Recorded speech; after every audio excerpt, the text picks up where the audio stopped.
Alright guys, Shopify here. Welcome back to my tutorial series on GDScript. So today we're going to cover functions. So this is currently a function and it's a built-in function and we're going to cover that later. So to create a function, as you can see, it's a func. You could name your function. We're going to use example function. And to end it, you put the colons and bracket and add pass. So this function does nothing currently.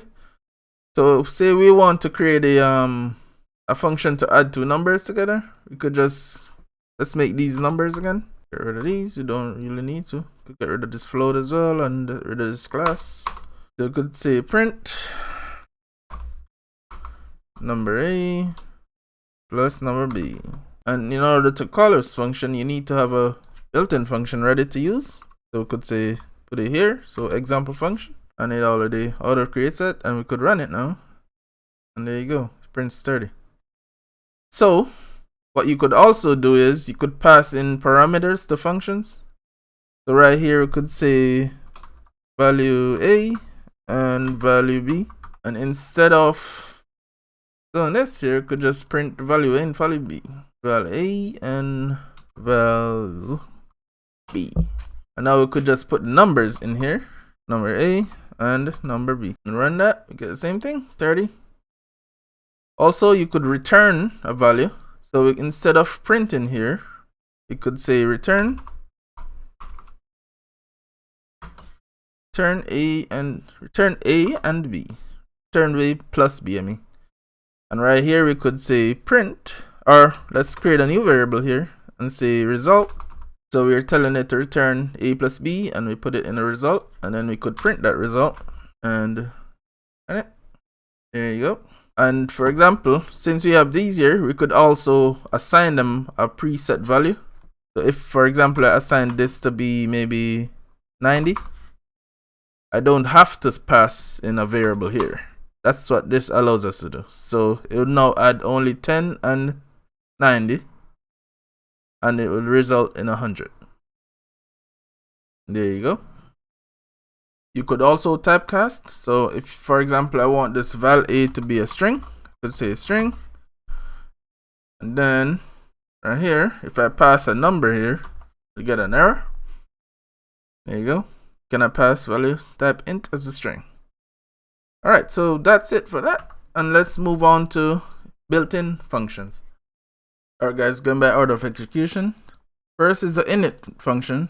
This is a special function that gets called when an object is initially created. We'll go over more detail on this in the classes tutorial. Next we have the enter tree function. This function gets called when the object is added to the scene. Then we have the ready function, which we've been using already. This gets called whenever the object is both ready to be used and its children are ready to be used. Then we have process. This gets called for every frame, and the delta passed is the amount of time passed since the last frame was called. Then we have physics process.